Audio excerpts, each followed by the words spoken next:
Bonjour, j'espère que vous allez bien. De mon côté, avec 2 petites matinées off, la voix est revenue. Je me suis réparée. C'était nécessaire, mais avant de reprendre la route pour la suite de notre odyssée, je voulais revenir un petit peu en arrière. Je vous avais laissé en Afrique du Sud et avant cela, avec le récit gustativement farfelu d'une franco-camerounaise, comment cuisiner son mari à l'africaine, je remonte brièvement sur la map pour un petit clin d'œil au mois anglais. Je me suis mise à jour sur les blogs, shame on me, ça faisait très longtemps que je l'avais pas fait. A big thank you à Hilde et Ena pour le petit rappel. En même temps, quand je vois sur le calendrier que le 1er juin approche, il y a toujours une part de mon cœur qui bat au rythme anglais. 15 ans, c'est la 15e édition cette année. Mais par contre, entre l'Afrique et la destination qui arrive là, et ben voilà quoi, ce sera pas l'Angleterre. Mais bon challenge à tous ceux qui participent. Enjoy!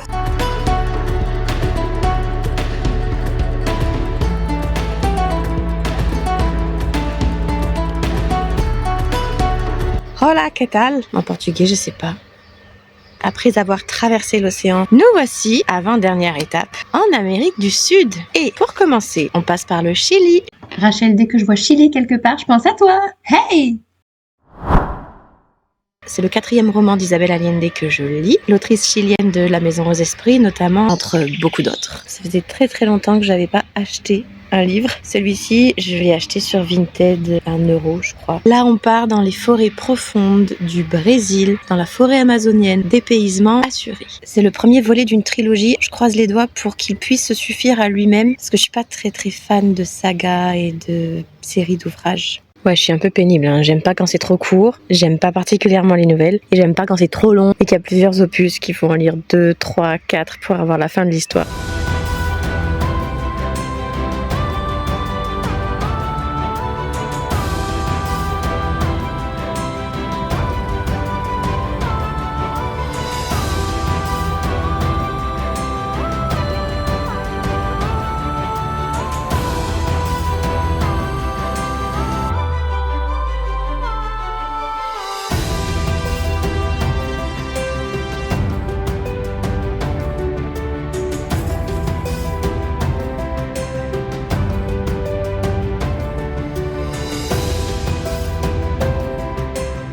Il y a un rapace énorme.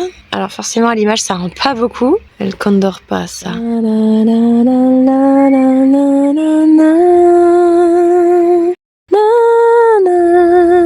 Ouais, ça c'est la cordillère des Andes, alors on va pas s'égarer, hein. Le Pérou ce sera peut-être pour plus tard.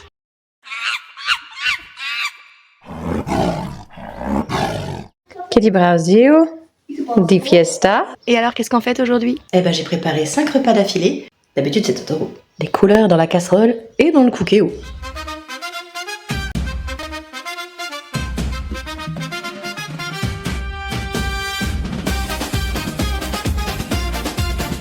Et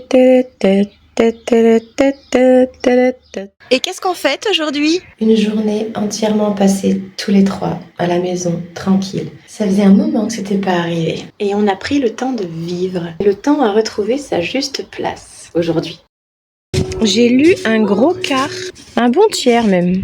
Et heureusement, il commence à y avoir des événements un peu intrigants, parce que sinon, je me disais que c'était assez plat, avec des réflexions assez basiques. J'étais un peu déçue. Je vais voir si ça va mieux après. Le voyage de cette grand-mère avec son petit-fils est évidemment haut en couleur, d'autant plus qu'ils ne sont pas seuls. L'initiation du petit-fils, qui a lieu au fur et à mesure, est finalement très convenue. Par contre, le personnage de la grand-mère Kate, celui-là, il est vraiment pas piqué des hannetons. J'adore. Cette fois, il y en a 2. Et ils sont plus proches.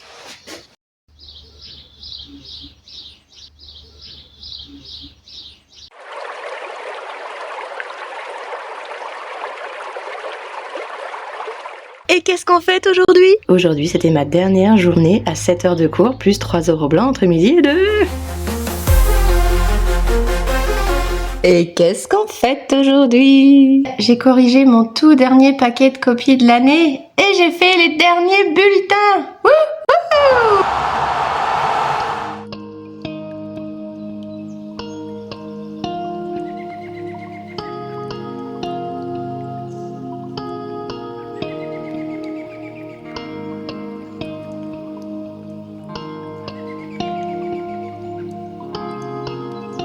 Nous aussi, on a notre tribu primitive. Je l'ai trouvée, c'est elle. Là, on la voit bien. Elle s'appelle Ukulélé. C'est la plus grosse de toute la fondière. Enchantée. Une fois sur 3, j'oublie d'appuyer sur le bon bouton ou je me trompe entre vidéo et photo. En rentrant du travail et en buvant un petit café, j'ai terminé le roman d'Isabelle Allende. Ma jungle à moi. C'est tout ce que j'ai en stock. Le dépaysement était agréable, ça se veut un récit avec une certaine profondeur, mais c'est une profondeur qui m'a paru un peu facile. Je sais pas si vous voyez ce que je veux dire. Cependant, c'était un ouvrage qui pouvait se lire indépendamment et c'était très bien comme ça. Oh, c'est pas vrai. J'avais encore oublié d'appuyer. Bon, et à part le fait que j'ai terminé mon livre, qu'est-ce qu'on fait de beau aujourd'hui? On a plein de bébés plantes grasses et même des bébés cactus qui ont poussé, c'est trop chou. Je voulais vous montrer 3 des livres préférés du Lardo. Comment elles s'appellent ces petites grenouilles? Dendrobates. On a vu à Tokyo. Ça, c'est la Dionée. Non, c'est un orchidée. La Philly. La rainette aux yeux rouges d'Amérique du Sud. Le nazik, et ben voilà. Aussi, regarde, salut les cocos. Wakari. Singe rare d'Amérique du Sud. Vit dans la forêt équatoriale. C'est le petit matin dans le nid des marsupilames. Encore endormis, les petits marsus font leur toilette. Un dernier bisou, une dernière bouchée avant de partir et tipi-tipi-tap, ils descendent l'escalier en trottinant. Bien manger de tout à la cantine. Spécialement le jour des mangues et des termites. Il faut dire qu'ils ont le meilleur professeur de dodo de toute la jungle. C'est un album qu'on a depuis plusieurs années. On l'a évidemment relu encore. Mais surtout, il n'y a pas longtemps en plateau télé, on s'est regardé le marsupilami de la bande à Fifi. Mais qu'est-ce qu'on a rigolé! On est très très friand de ce genre de comédie à la française. Je vous le conseille si vous l'avez pas encore vu. Et de la Palombie à la Colombie, il n'y a qu'un pas muy subtil. Et viva Shakira! Can't you see I'm at your feet? Je suis dans la pénombre, il fait vraiment pas si chaud que ça dehors, mais c'est juste que au collège en ce moment c'est l'ébullition, c'est l'effervescence et je me reconnais pas du tout dans cette ambiance actuelle. J'avais besoin d'un endroit apaisant, apaisé, voilà. Faut quand même que je vous dise qu'après Isabelle Allende, j'ai failli rester au rayon Chili de la bibliothèque. Oui, Rachel, tu as bien entendu, ça fait 2 auteurs. Pour un auteur que je connais parce que chaque année je fais une dictée de lui à mes 5e et je ne savais pas du tout qu'il était chilien. Mais cette fois, je serais partie pour le sud de la cordillère des Andes. C'est trop aride, c'est trop sec, trop lent, voilà, j'adhère pas. C'est donc en Colombie que je suis actuellement avec ce roman. Cet auteur, j'ai déjà essayé de le lire, c'était pas le bon moment à l'époque, je pense. Là, ça y est, je pars vraiment à sa rencontre avec le bruit des choses qui tombent.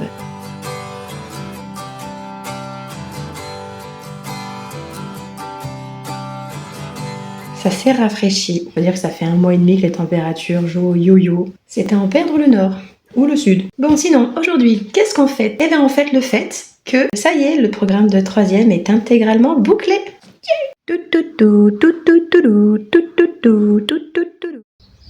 Ça, c'est notre copine. Cette pie est toujours avec nous. Que ce soit devant la maison ou dans le jardin derrière, on la voit à peu près 10 fois par jour. J'ai lu 80 pages et ça me plaît beaucoup. En tout cas, la traduction me convient parfaitement.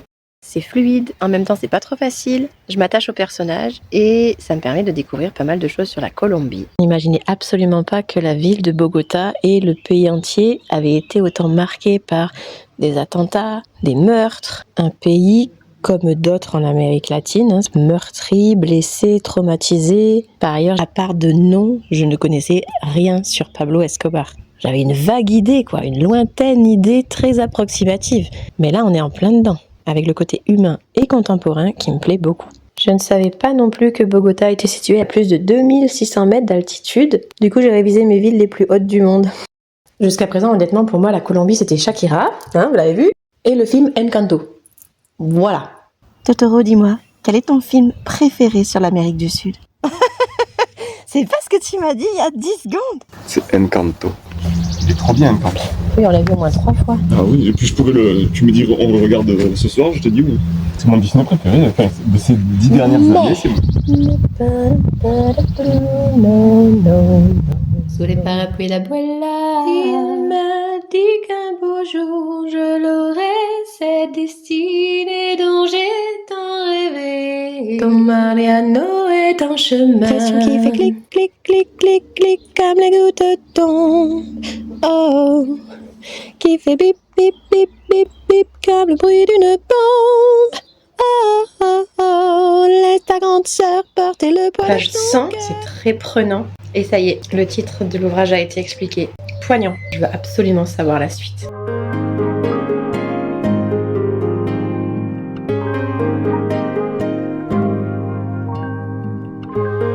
Le Lardon a ses propres règles de foot, bien à lui.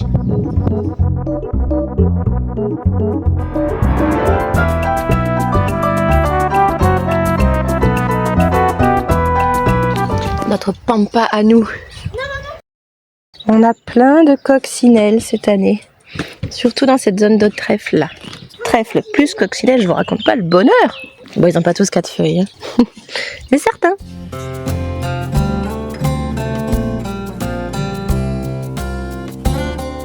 J'ai terminé Le bruit des choses qui tombent.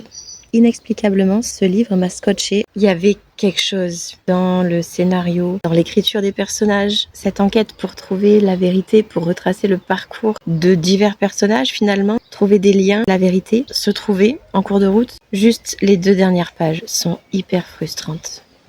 Globalement quand même, je pense que ce sera un coup de cœur. Et puis la couverture quoi. Elle est pas frappante cette couverture. Ouais, je suis sortie de ma zone de confort et j'ai bien fait. Je crois que je vais repartir au sud. J'ai reçu un 2e achat. Oh dis donc, j'en ai fait des folies récemment. Un autre roman que j'ai commandé d'occasion parce qu'il est difficilement trouvable.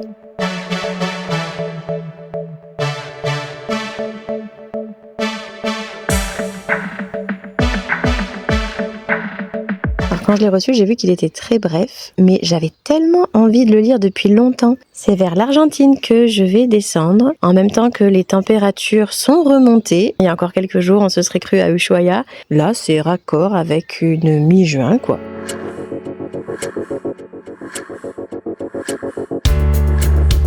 Et ben non, j'avais pas cliqué.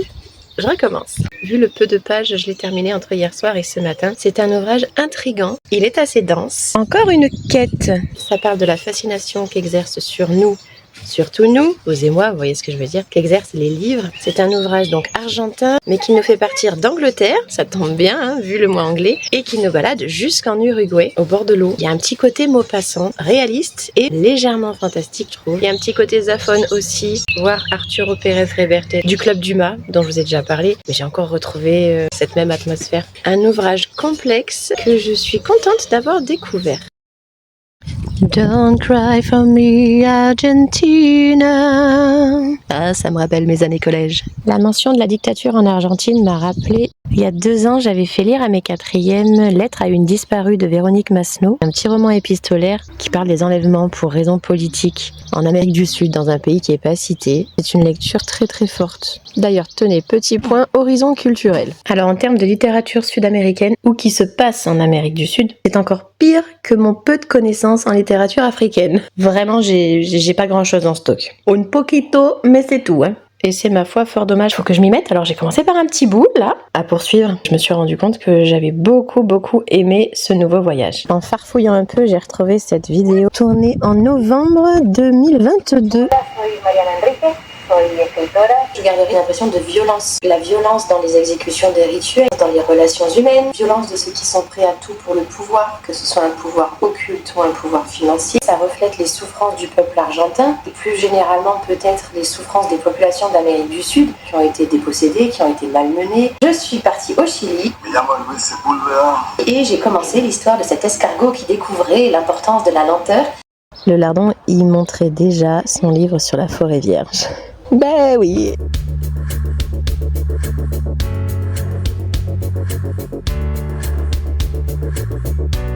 Ça y est, Totoro a largement repris la main. Sa spécialité, ça reste quand même la steak frite.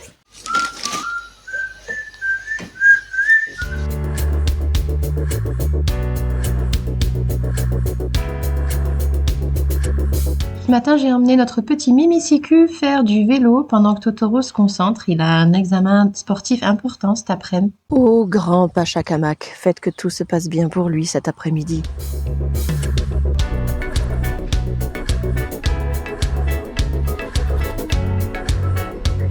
Alors j'ai trouvé ce petit livre dans la bibliothèque de ma classe, un petit livre publié en 2020. C'est une collègue qui me l'a passé pour les élèves.